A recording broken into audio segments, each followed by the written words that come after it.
E já estamos aqui no nosso Café PT, hoje recebendo o Kênio Spaiaiá. Primeiramente, muito obrigada pela presença da senhora aqui no nosso Café PT. É uma honra tê-la conosco.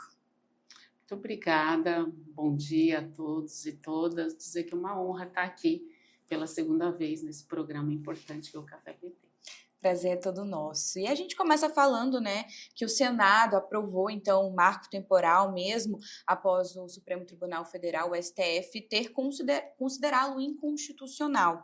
Eu queria que a senhora fizesse para a gente uma avaliação do governo sobre essa decisão e o que ela representa, principalmente para o povo indígena. Nós identificamos isso como mais um retrocesso, né, na história da legislação brasileira, que trata dos povos indígenas, né? Então, as entidades de base, entidades nacionais dos povos indígenas estão aqui, então a PIB, a POIME, o Mupoíba, a FEPOINT e tantas outras. Trouxemos delegações para dialogar com os senadores, inclusive nos pautando num posicionamento já do Supremo, né? Que derrubou essa tese do marco temporal. E que, inclusive, também ontem e hoje continua a discussão no Supremo. Então, infelizmente, no dia 9, o Senado Federal apresentou e aprovou de forma assodada, porque é final do ano, quer dizer, sem discussão nenhuma, sem passar pelas comissões, a PEC 48, que é uma PEC que fere de morte e genocídio os povos indígenas. Mas nós seguimos lutando, tanto que estamos acompanhando a sessão do STF, que também julga ações relativas à Lei 14.701 de 2003, que é da Câmara e que também aprova o marco temporal. E a senhora é secretária nacional de cuidado, da família também.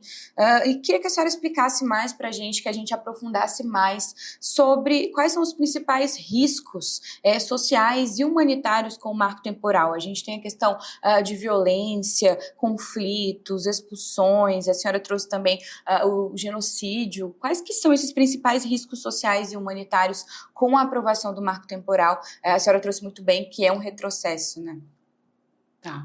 Bom, primeiro, eu sou coordenadora nacional do Setorial de Povos Indígenas do PT, que é um grupo que a gente tem, né, as secretarias e os coletivos setoriais são uma iniciativa do Partido dos Trabalhadores, é uma iniciativa muito louvável, na qual nós, como militantes desse partido, atuamos nos organizando, e eu fui eleita por mais de 11 estados da federação, o que me dá muita responsabilidade, mas também me orgulha muito, porque os povos indígenas escolheram uma pessoa para dialogar aqui no âmbito do partido sobre nossa representatividade, e aqui estamos, né, com responsabilidade para tratar desse tema. Em relação aos ataques dessa legislação aprovada, nós já estamos em quase 2 anos de aprovação da lei do marco temporal, dessa 14.701, que ela é de 2023. E nós temos um quantitativo muito grande de lideranças indígenas assassinadas, né, no conflito pela terra. Eu posso citar aqui uma morte, quer dizer, um assassinato muito emblemático e que tem a ver com o que essa lei estimula lá na base, que foi o assassinato da cacica Nega Pataxó, na Bahia, né, que se deu em função da grande ocupação que os não indígenas fazem nos territórios indígenas, que eles encontram respaldo nessa lei. Então, obviamente que nós estamos vivos e atentos e resistindo, mas essa lei encorajou, por exemplo, invasores das terras indígenas a, inclusive, organizar milícias, né? Então, você tem na Bahia um grupo reconhecido que faz o enfrentamento aos povos indígenas dentro do seu próprio território. Então, isso é uma preocupação muito grande, porque os povos indígenas, embora se comparado à população brasileira, a gente tem um um contingente pequeno do ponto de vista quantitativo, mas somos 391 povos, de acordo com os dados do IBGE de 2022. E esse povo falante de mais de 285 línguas, ou seja, uma riqueza assim, imensurável para que a população brasileira conheça e faça sua defesa. E legislações dessa natureza, assim como a morosidade da demarcação, só nos fragiliza, e isso é muito preocupante, mas estamos organizados para resistir, cobrar nossos direitos com base na Constituição. Inclusive, essa PEC, eu quero voltar a ela é uma situação de muito agravo para os povos indígenas, porque vocês sabem que uma PEC é uma emenda constitucional. Então, ela mexe na nossa Carta Magna e quer alterar o que está lá nos princípios, desde a Constituição de 88, que são nossos direitos. Então, por isso, inclusive, nós também achamos que essa PEC, assim como as outras iniciativas legislativas, serão todas judicializadas e vão parar no Supremo também. Bom, e você que é consultora da Secretaria Nacional de Cuidado e Família do Ministério do Desenvolvimento Social, queria que você trouxesse um pouquinho para a gente quais são os principais riscos sociais e humanitários com essa aprovação do marco temporal, isso englobando violência, expulsões, conflitos, quais que são esses principais tópicos com esse retrocesso, como você bem disse, com, infelizmente, a aprovação do marco temporal? Então, isso, na verdade, cria uma insegurança jurídica muito grande em toda e qualquer discussão sobre demarcação de territórios indígenas, e é óbvio que deixa as mulheres, crianças, anciões e anciãs mais vulneráveis ainda, porque quando você tem uma legislação que te respalda para você permanecer na sua casa, que o território, a terra indígena é nossa casa. Se você tem uma legislação que diz que um outro que não pertence àquele espaço pode adentrar a sua casa e fazer o que quiser, é óbvio que esse nível de vulnerabilidade ele aumenta muito. Então, nesse momento, e já fazem 2 anos que a lei do marco temporal foi aprovada na Câmara, né, que é essa lei 14.701, e que está sendo discutido ontem e hoje vai continuar no Supremo, várias ADINs, várias ações de inconstitucionalidade, inclusive impetrada por partido, e nosso Partido dos Trabalhadores é um deles. Foi muito feliz ouvir, né, as explanações dos advogados nos defendendo, mas também é rico para a gente observar os advogados do mercado que estão lá defendendo esses que nos violentam, que tentam tomar nossa terra. Então, voltando à questão da vulnerabilidade, ela só aumentou e piorou muito mais com a aprovação da lei, porque o marco temporal, ele incentiva com que pessoas não indígenas possam contestar a nossa existência, né? Essa lei, ela diz que os indígenas só teriam direito a um território se eles conseguirem provar que eles estariam ali naquela terra até 5 de outubro de 1988, né? Período da Constituição. Só que, veja bem, como você pode cobrar isso de um povo que, historicamente, o próprio Estado legitimou a expulsão dessas pessoas? Então, tem uma própria movimentação que é normal entre povos indígenas, né? Alguns povos, eles migram, mas a maioria foi forçada a sair dos seus territórios. Então, assim, nosso marco é ancestral. E se é para a gente dizer que nós temos um marco, ele é 1500. E é quando o não indígena, ele sim invadiu essa terra. Então, por isso, sim, essa lei, ela é muito nociva, ela sobrecarrega os povos indígenas no sentido da vulnerabilidade e da violência, e é por isso que a gente luta contra esses marcadores legislativos, porque, eu insisto, nosso marco é ancestral, não é temporal. Não pode o Estado ou os legisladores definirem uma data para dizer se esse território é nosso ou não. Nós temos um direito originário sobre a terra.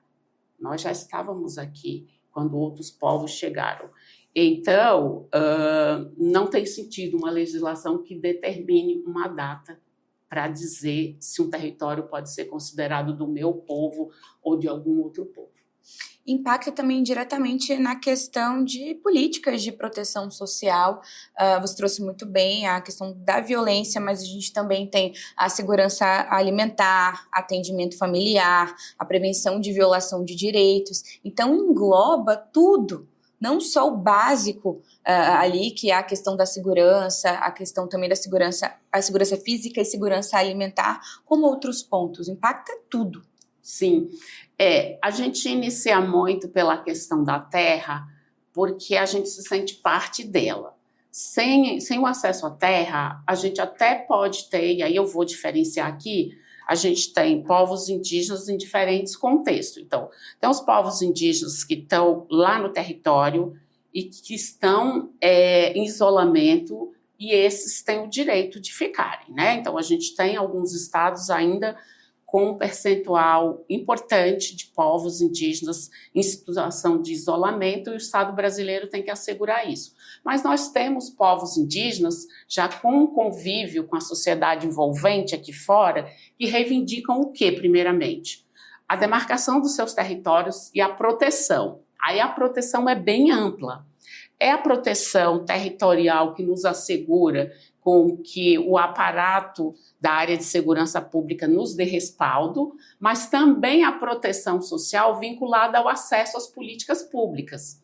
Obviamente que o acesso às políticas públicas, ele também vai ser diferenciado. Uma coisa é política pública para quem está no território, como é que chega lá, e aí eu posso dar um referencial da saúde indígena. Outra coisa é a educação, outra coisa é a proteção social mesmo, no sentido dos programas sociais. E aí eu venho de um trabalho de consultoria num ministério importante, que é o MDS. O MDS, ele é a base para muitas famílias que precisam de políticas sociais que lhes assegurem a sobrevivência. Ele também tem políticas públicas que lhes assegura já um passo adiante da emancipação. E aí, voltando aos diferentes contextos onde estão os povos indígenas em territórios demandam políticas públicas para trabalhar o desenvolvimento das suas terras, né? Então, precisamos de acesso a crédito, sim. Precisamos que o governo federal estruture políticas que nos dê acesso a plantar nossas roças da forma que a gente achar que é mais interessante, não com base no sistema capitalista. Geralmente os indígenas plantam muito para a questão da subsistência, mas se a gente está falando em programas para além da subsistência, o próprio MDS tem um programa chamado PAA Indígena, onde esse programa chega, e aí a gente tem aqui como referência o Mato Grosso do Sul, os povos indígenas entram numa outra perspectiva de cidadania. Aqueles que produzem, eles disponibilizam essa produção para outras aldeias que não têm condições de produzir, tá? Obviamente que isso é uma compra do Estado, e aí o atual governo ele tem isso como prioridade, valoriza os povos indígenas, tanto que agora, no período da COP, entregou portarias declaratórias de reconhecimento de 10 terras, de outras áreas. Então, a gente tem reconhecimento que o governo do presidente Lula tem trabalhado para a inclusão dos povos indígenas nos programas sociais, programas de proteção. Nós nos organizamos e desde 2004, a partir de representações nacionais muito fortes, que têm sido referências em Brasília para o acampamento Terra Livre, que acontece todo ano, ali por volta de abril. Recentemente, nós fizemos uma marcha muito consistente, a 4ª Marcha das Mulheres Indígenas, em Brasília, ali em agosto, e também foi realizada a 1ª Conferência Nacional das Mulheres Indígenas, onde nós viemos aqui e pautamos o governo brasileiro, que tipo de política queremos. Então, assim, há uma série de conquistas que este governo atual abre de possibilidade de janelas, inclusive da gente ter um Ministério dos Povos Indígenas, desenhado por nós desde a transição, com mulheres indígenas à frente. A gente tem a CESAI, que é uma conquista, aí falando ainda de uma política pública e estratégica para nós, povos indígenas, mas eu vou trazer dois últimos contextos, que são muito difíceis para os povos indígenas. São os contextos de retomada, que tem a ver com essa lei, onde o povo indígena sabe, é meu território, eles, então, aguardando apoio do Estado, ocupam, voltam, retomam, e aí esse povo sofre todo tipo de violência, inclusive esse da insegurança alimentar, porque se você está em processo de retomada, ainda o Estado não reconhece, então você não tem direito a nada, não tem direito à água, geralmente o administrador daquela região, o prefeito, o governador, é anti-indígena. Consegue nem fazer o plantio. Nada. Né? E temos também os indígenas em contexto urbano, nos qual eu me enquadro. Eu sou de um povo indígena da Bahia, quase extinto, que é o povo Paiaiá. Lá no período da ditadura, o governo nunca fazia consulta para a sociedade, para nada. Então, imagina os povos indígenas. Então, simplesmente, ele orientava que aquela área, porque os povos indígenas vivem sobre uma terra que é de posse da União, deveria ser tido como uma das principais conquistas. Os guardiões da terra cuidando ali de uma reserva, sem a logística do mercado, de explorar aquela terra para dar consumo e degradá-la. Então, isso tem que ser trabalhado como uma conquista, como um investimento. E, sequencialmente, nesses governos, não foi trabalhado. Então, assim, povos indígenas são tidos como um empecilho ao desenvolvimento. E é uma visão equivocada, porque povos indígenas, está provado, são povos que preservam a natureza. Preservar a natureza significa que nós estamos sendo contenção ao agravamento das mudanças climáticas. Nós estamos sendo contenção para que as águas, os rios, os mares ou as florestas por onde a gente está fiquem preservados. O que está faltando, e a gente já iniciou isso também, eu quero reconhecer aqui com o governo do presidente Lula, em especial, tudo que a gente participou agora na COP30, é um modelo de desenvolvimento que nos considere parceiros integrantes desse modelo. Mas não é cedendo as terras dos povos indígenas para o agronegócio, para fazer pastagem ou para a plantação de soja. Não, é para a gente manter a floresta em pé. Estamos em todos os biomas brasileiros e os biomas têm que ser preservados. Sabemos da importância que tem para o Brasil a criação de commodities, o grande mercado, mas não vivemos só disso, né?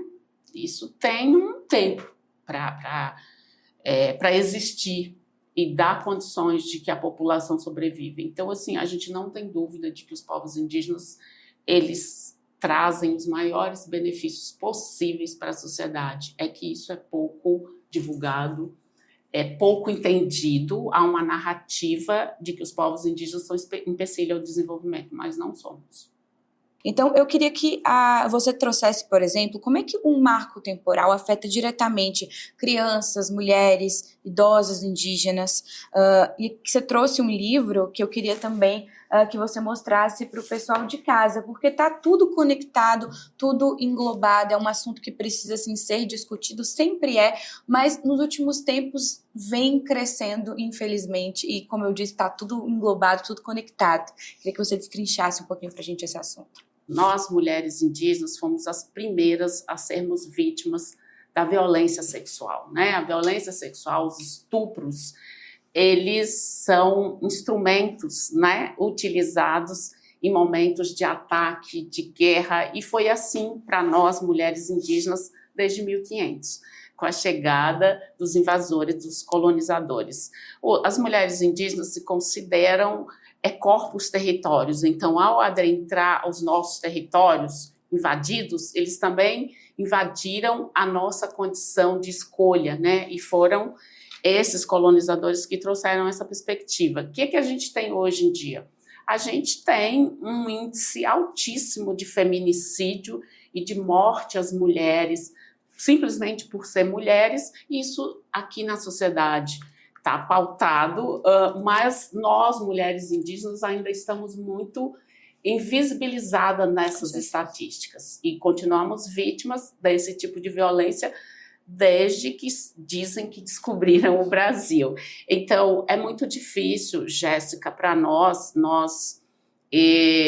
temos casos assim emblemáticos de meninas indígenas violentadas e mortas, assim, com um crime de ódio mesmo, como é o caso da Daiane Caingangue, lá de Rio Grande do Sul, que é um caso, como tem vários outros, né? Mas eu vou pegar só o dela pelo nosso pouco tempo, que virou, inclusive, referência para julgamentos, né, dessa natureza, porque é um crime que ele tem essa pegada da questão sexual, mas ele também é um crime de ódio, de racismo, né? Então, muitas mulheres indígenas são mortas a partir de estupros coletivos, a partir de abusos, de entregas de meninas, às vezes pela condição da vulnerabilidade com que essas famílias indígenas acessam a cidade.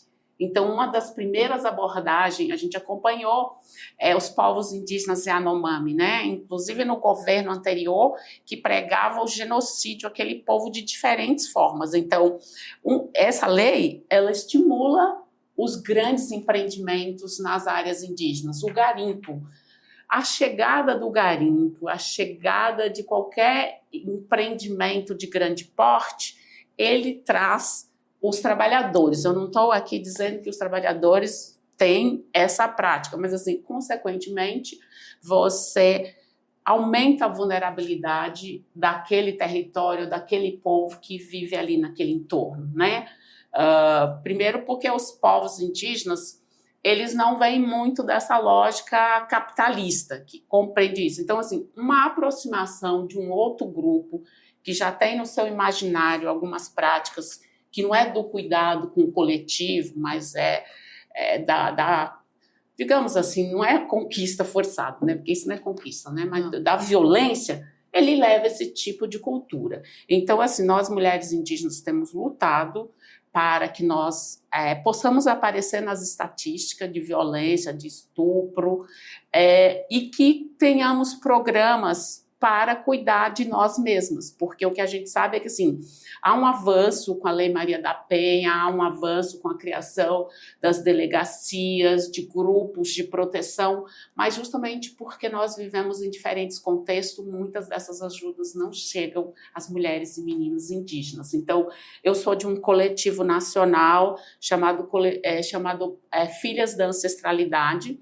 Nós criamos esse coletivo justamente ali no contexto de violência extrema que o governo Bolsonaro impôs aos povos indígenas, quando ouvimos mais ou menos 10 mulheres de diferentes contextos, e inclusive há uma companheira Yanomami que foi assassinada depois que o governo Lula chegou em Roraima, e ela começou um trabalho bacana, estava feliz, estava sendo intérprete. Então, a você, minha irmã, Angelita Pororita, todo o meu carinho e respeito, porque você veio na nossa audiência e você relatou o que passavam as meninas indígenas Yanomami.